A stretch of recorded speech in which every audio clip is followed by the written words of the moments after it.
함께 나오실 성경 말씀 마태복음 3장 13절에서 17절의 말씀인 신약 성경 사면입니다. 마태복음 3장 13절에서 17절까지 제가 한 절, 여러분이 한 절, 한 절씩 교독합니다. 이때 예수께서 갈릴리로부터 요단강에 이르러 요한에게 세례를 받으려 하시니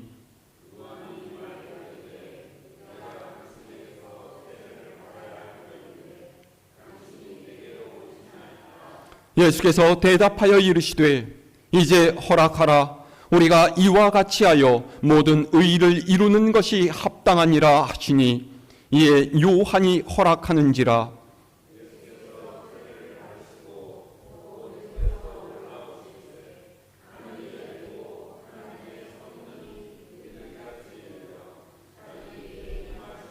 함께합니다. 하늘로부터 소리가 있어 말씀하시되 이는 내 사랑하는 아들이요 내 기뻐하는 자라 하시니라. 아멘.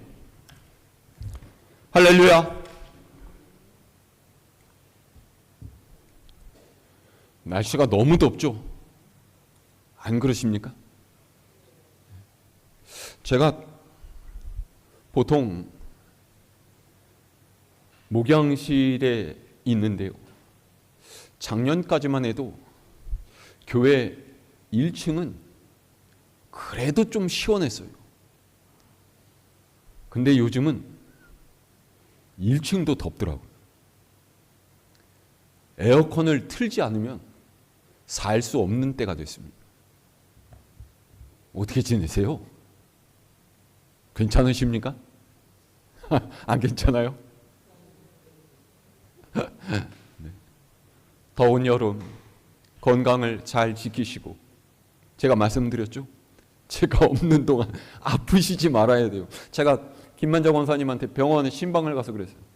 야, 권사님, 제가 아프지 말라고 주일날 이야기를 했는데 어떻게 이렇게 3일 만에 다쳐가고 입원하실 수가 있습니까? 아프시지 마세요. 여름을 건강하게 지내시기를 바랍니다.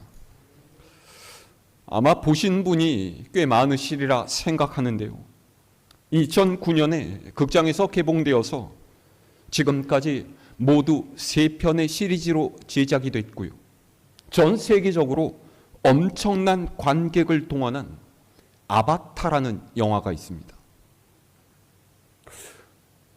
영화가 너무 방대하기 때문에 어떻게 줄거리를 말씀드리지 못하겠고요, 이 영화는 현재가 아닌 굉장히 먼 미래의 이야기인데요, 에너지가 고갈된 지구의 위기를 극복하기 위해서 판도라라는 행성으로 간 주인공은요, 그 행성의 원주민인 나비족과 만나게 됩니다.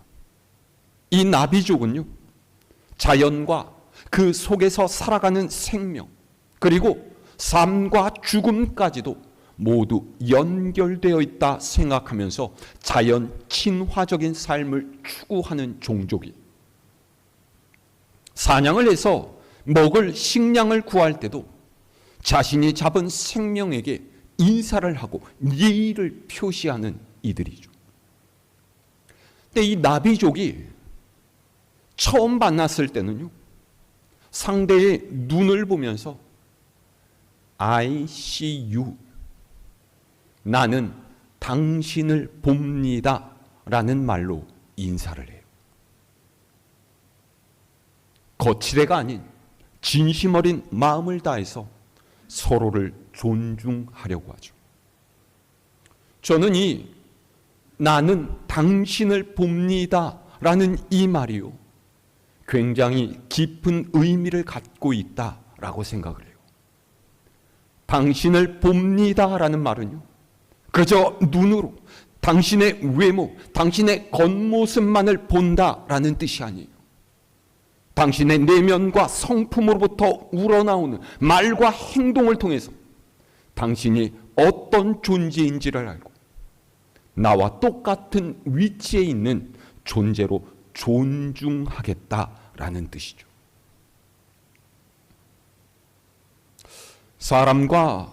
사람과의 관계는요, 잘 보는 것으로부터 시작이 돼요. 잘 보면, 잘 보지 않으면은요, 그 사람이 진짜 어떤 사람인지를 알지 못하죠. 어떤 사람은 겉으로는 퉁명스러워 보이지만은 잘 보면 한없이 따뜻하고 인자한 마음을 품고 있고요. 어떤 사람은 겉으로는 친절하고 싹싹해 보이지만은 잘 보면 남을 이용하고 자기의 이익만을 추구하려는 영악한 심보를 갖고 있는 이도 있어요. 그리고 이런 것은요, 처음에는 잘 보이지 않지만은 관계를 맺고 만남을 거듭해 갈수록 드러나게 되어 있습니다. 본질은 현상을 지배합니다. 아무리 감추려고 해도 숨길 수가 없는 것이죠. 이사야 선지자는요, 하나님께서 보내시는 그분의 종 메시아에 대해서 예언을 했는데요, 구약 성경 이사야 42장 2절에서 4절은 메시아에 관해서 이렇게 설명하고 있어요. 제가 읽어드리겠습니다. 그는 외치지 아니하며 목소리를 높이지 아니하며 그 소리를 거리에 들리게 하지 아니하며 상한 갈대를 꺾지 아니하며 꺼져가는 등불을 끄지 아니하고 진실로 정의를 시행할 것이며 그는 쇠하지 아니하며 낙담하지 아니하고 세상에 정의를 세우기에 이르리니 섬들이 그 교훈을 앙망하리라. 아멘. 이사야 선지자가 전하는 메시아, 하나님께서 보내신 그리스도는 온유하고 다정합니다. 세상 뭇왕의 강력한 힘이 아니라 세심하게 돌보고 살피는 사랑으로 자신을 드러내죠. 세상의 권력자들은 큰 소리로 호언장담을 일삼으며 자신을 과시해요. 소란을 일으키고 힘으로 다른 이들을 억누르면서 자신의 뜻을 관철시키려고 하죠. 여러분, 오늘날의 세상을 보세요. 미국이든 러시아든 혹은 이스라엘이든 자신이 원하는 바, 자신이 얻으려고 하는 이득을 위해서 다른 나라에 폭탄을 퍼붓고 으름장을 놓고 수많은 사람들의 목숨을 인질로 다른 나라를 협박하고 있지 않습니까? 하지만 그리스도께서는 거리에 목소리를 들리게 하지 않으신다라고 해요. 고집스럽게 자기의 뜻을 주장하고 자신의 생각에 근거해서 남을 판단하며 타박하는 것이 아니라 그의 연약함을 이해하고 배려하죠. 왜입니까? 그분은 모든 생명을 존중하시기 때문이에요. 그분은 상한 갈대조차 꺾지 않으세요. 상한 갈대란 지극히 연약한 이들을 상징합니다. 사람은 누구나 삶의 고난을 겪으면서 흔들립니다. 흔들리면서 중심을 잡고 흔들리면서 꽃을 피우고 그렇게 부족함과 연약함을 버티고 견뎌내면서 앞으로 나아가는 것이 우리의 인생이죠. 그런데 이들은 당최 가망이 없습니다. 왜요? 그렇게 버티고 견뎌낼 만한 힘이 없는 거예요. 이미 겪었던 상처와 아픔 때문에 그의 마음이 또 삶이 심각하게 상해 있는 것이죠. 회생할 수 있는 가능성이 지극히 적다라는 거예요. 그런데 그리스도께서는 그런 상한 갈대 같은 이들도 꺾지 않으신다. 또한 그분은 꺼져가는 등불도 끄지 않으시는 분이세요. 여러분, 등불이 왜 꺼져갑니까? 기름이 떨어진 거죠. 기름은요, 생명의 근원, 복을 의미해요. 등불은 빛을 내어서 주변을 밝히는 것이 목적인데요, 불이 꺼지면 어떡하겠습니까? 그러니까 꺼져가는 등불은 자신의 가치, 존재의 이유를 잃어버린 사람들을 말하는 거예요. 보통 우리가 손가락질을 하면서 아이고, 저거 남에게 해만 끼치지 아무짝에도 쓸모가 없다, 이렇게 말하는 사람들 있지 않습니까? 이들은 대부분이 죄인들이에요.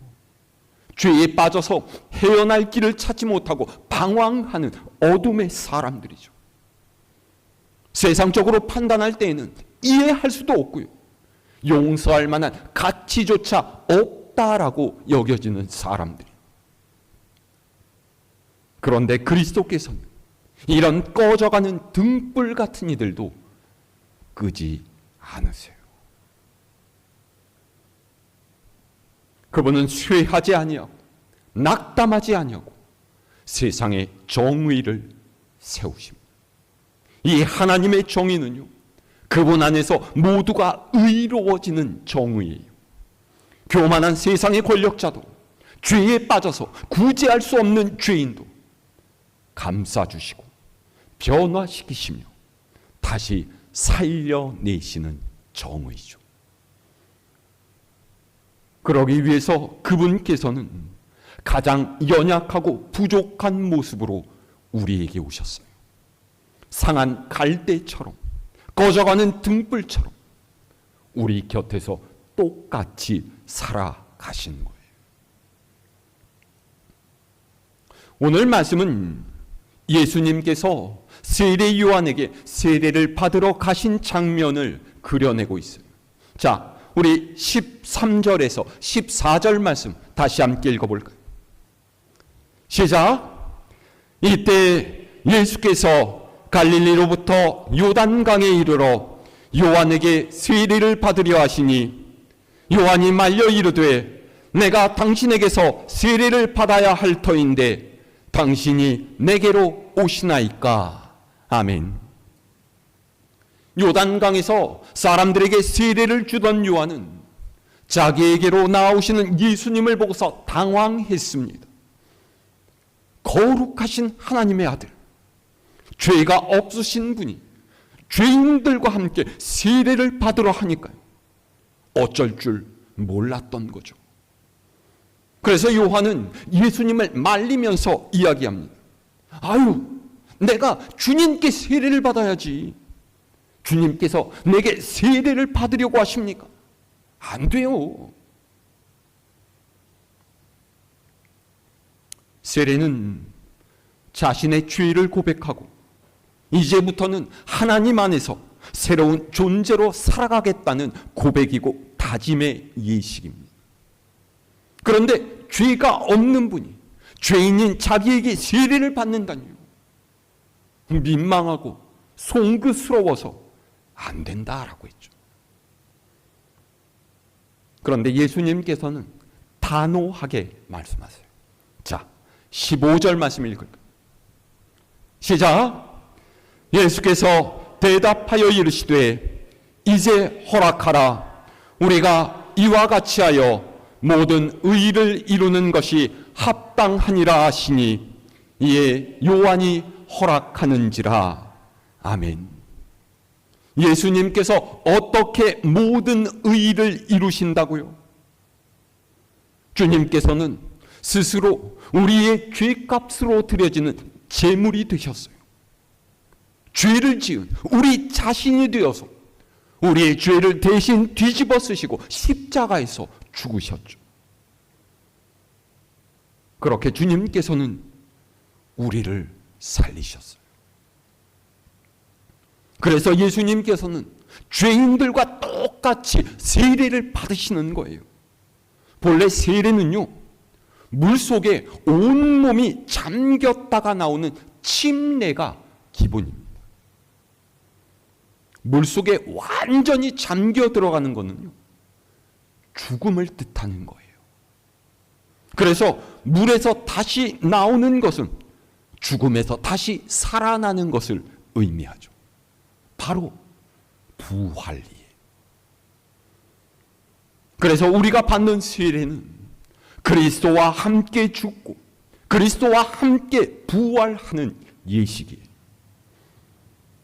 다시 말해서 예수님께서 받으시는 세례는 훗날에 주님께서 어떻게 우리를 구하실지를 보여주는 상징적인 행동이라고 할 수가 있죠. 인간을 구원하시려는 하나님의 계획, 하나님의 구원 역사가 시작되는 가장 첫 발걸음이 바로 예수님께서 받으신 세례인 거예요. 자, 16절에서 17절 말씀도 읽을 거예요. 시작. 예수께서 세례를 받으시고 곧 물에서 올라오실새 하늘이 열리고 하나님의 성령이 비둘기같이 내려 자기 위에 임하심을 보시더니 하늘로부터 소리가 있어 말씀하시되 이는 내 사랑하는 아들이요 내 기뻐하는 자라 하시니라. 아멘. 예수님이 받으신 세례, 하나님께서는 하늘을 여시고 성령을 비둘기같이 내려주시고 기쁨에 겨워서 이는 내 사랑하는 아들이요 내 기뻐하는 자다 말씀하셨어요. 왜 이렇게 하신 거죠? 예수님이 사람과는 다른 특별한 존재라는 것들을 알려주시기 위함입니까? 예수님이 하나님의 아들이라는 것을 공식적으로 인증시키기 위함이에요. 그런 단순한 이유가 아닙니다. 예수님께서 세례를 받으신 이유가 뭐라고요? 사실 예수님은요, 세례를 받을 필요가 없는 분이셨어요.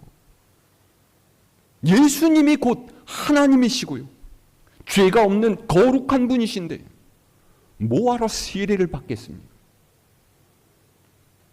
하지만 예수님께서는 자신을 통해서 세상을 구원하시려는 하나님 아버지의 계획에 전적으로 순종하셨어요.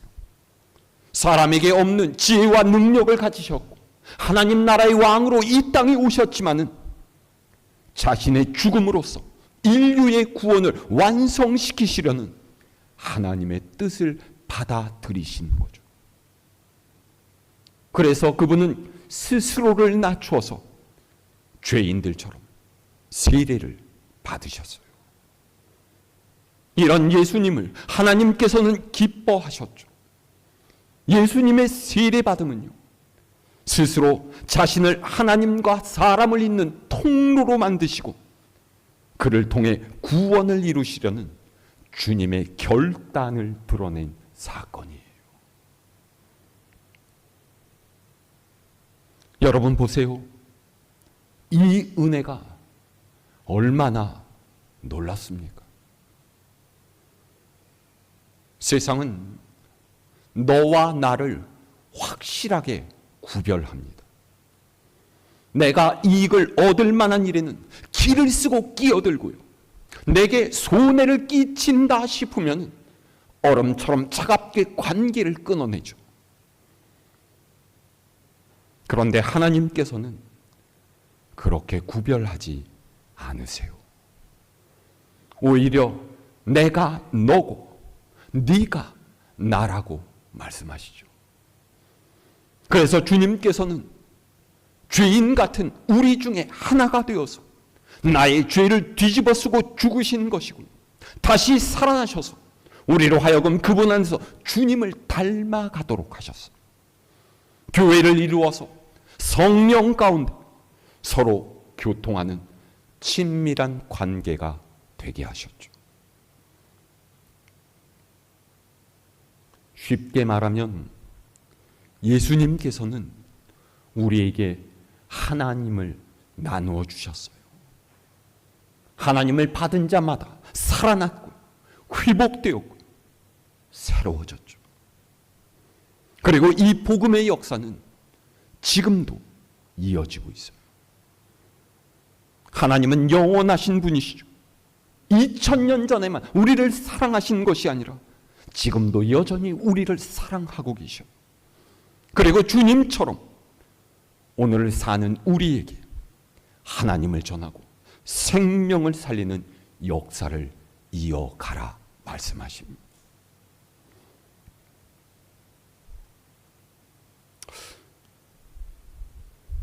제가 인터넷을 하다가 굉장히 감동적인 시 하나를 발견했습니다.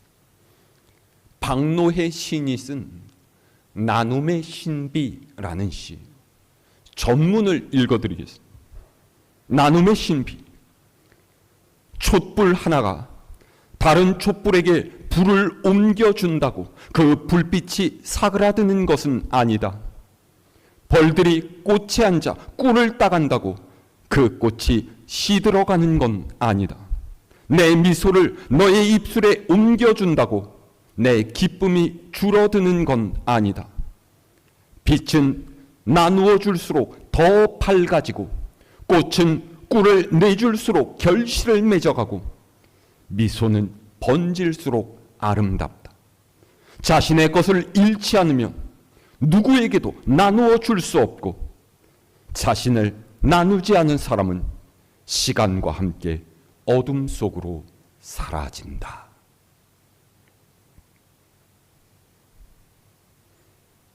하나님께서 우리를 영원토록 사랑하시는 이유는요, 나눌수록 이 사랑이 커지기 때문이에요.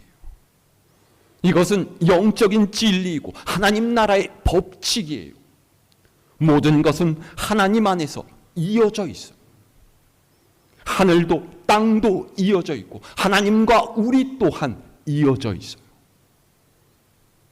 사랑을 나누고 선한 일로 이웃을 섬김으로써 하나님의 사랑과 생명을 마음껏 받아 누리시기를 바랍니다.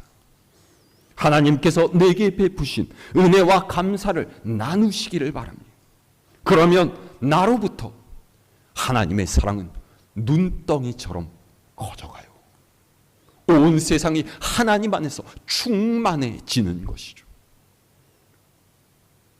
그리고 그렇게 되면 세상의 사람들이 우리에게 그렇게 인사하지 않겠습니까? 나는 당신에게서 하나님을 봅니다.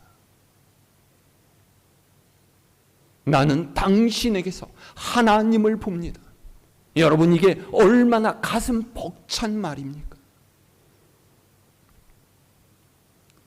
우리가 즐겨 부르는 찬송가 420장 너 성결키 위에 2절 가사가 이렇게 되어 있습니다. 주 사귀어 살면 주 닮으리니 널 보느니마다 주 생각하리.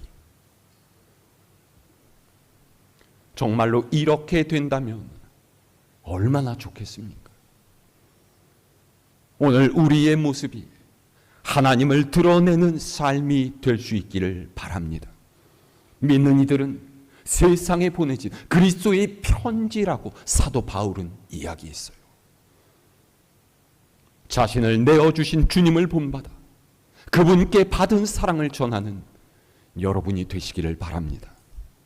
하루하루 시간이 지날수록 주님을 더욱 닮아가며 성령의 도우심을 받아 말과 행동 그리고 표정에서 예수 그리스도가 드러나는 아름다운 하나님의 백성으로 살아갈 수 있기를 우리 주님의 이름으로 축원합니다.